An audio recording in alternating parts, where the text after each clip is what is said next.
IPL যেভাবে Indian ক্রিকেটকে যে এত তরুণ প্রতিভা উঠে আসছে, ডোমেস্টিক ক্রিকেট থেকে নাম না জানা প্লেয়াররা উঠে আসছে, আইএসএল কি সেটা ফুটবলে করতে পারছে, বা আইএসএল কি আদৌ আইপিএল কে রেপ্লিকেট করতে পারছে? মানে আমি বোঝাতে পারলাম যে আইপিএল কেন, মানে আইএসএল কেন ক্রিকেট ফুটবলের আইপিএল হতে পারছে না? আইপিএল কেন হতে হবে? রেপ্লিকেট করার কোনো দরকার নেই। ক্রিকেট বিশ্বে কটা দেশ খেলে, আর ফুটবল বিশ্বে 211টা দেশ খেলে।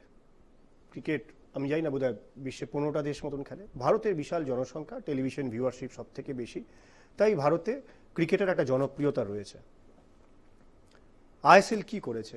আইএসএল আজকে ভারতের ফুটবলের পরিকাঠামোর অভূতপূর্ব উন্নতি করেছে।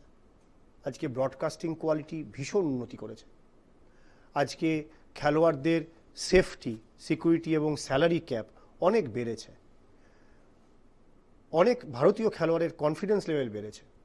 10 বছর আগের যদি তুলনা করেন আর আজকের যদি তুলনা করেন, আপনি পার্থক্য দেখতে পারবেন।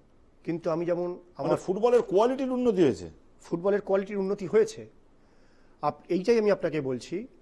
যদি আজ থেকে 5 বছর আগে ভারতীয় দল কেমন খেলছে সেইটা আপনি রেকর্ডিং বার করে দেখেন, কি 10 বছর আগে ভারতীয় ফুটবল কেমন খেলছে আর আজকে কেমন খেলছে, আপনি নিজেই বুঝতে পারবেন। কিন্তু ভারতের সাথে সাথে বিশ্বের ফুটবলে এত ফাস্ট ডেভেলপ হচ্ছে। কারণ আগে কি ছিল, আপনি যখন ফুটবল দেখতেন 1970-এ, আপনি ধর্মতলা চত্বরে, ডালহৌসি চত্বরে আপনার অফিস থাকতো, আপনি হেঁটে অফিস কেটে মোহনবাগান বা মহারান মাঠে ঢুকে যেতেন, কি ইস্টবেঙ্গল মাঠে ঢুকে যেতেন, কি ইডেনে চলে যেতেন।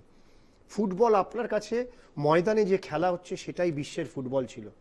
টেলিভিশন ছিল না, আপনি রেডিওতে শুনতেন, রেডিওতে ধারাভাষ্যকার যে ফুটবলের বর্ণনা দিচ্ছে সেটাই আপনার কাছে ফুটবল ছিল। আজকে আপনার ছেলের কাছে অনেক বেশি বিকল্প রয়েছে। আপনার সন্তান আজকে টিভি চালালে ইউরো কাপ দেখতে পায়, সেখানে পর্তুগাল খেলছে। অন্যদিকে টিভি চালালে ইপিএল দেখতে পায়, সেখানে ম্যানচেস্টার ইউনাইটেড খেলছে। এদিকে একটা টিভি চালালে সেখানে দেখতে পায় আইএসএল হচ্ছে, ইস্টবেঙ্গল খেলছে, কি মোহনবাগান খেলছে। আপনার সন্তান বা এই জেনারেশন কম্পেয়ার করতে পারবে যে আমি কোন খেলাটা দেখব। এটা 1970-এর দশকে ছিল না।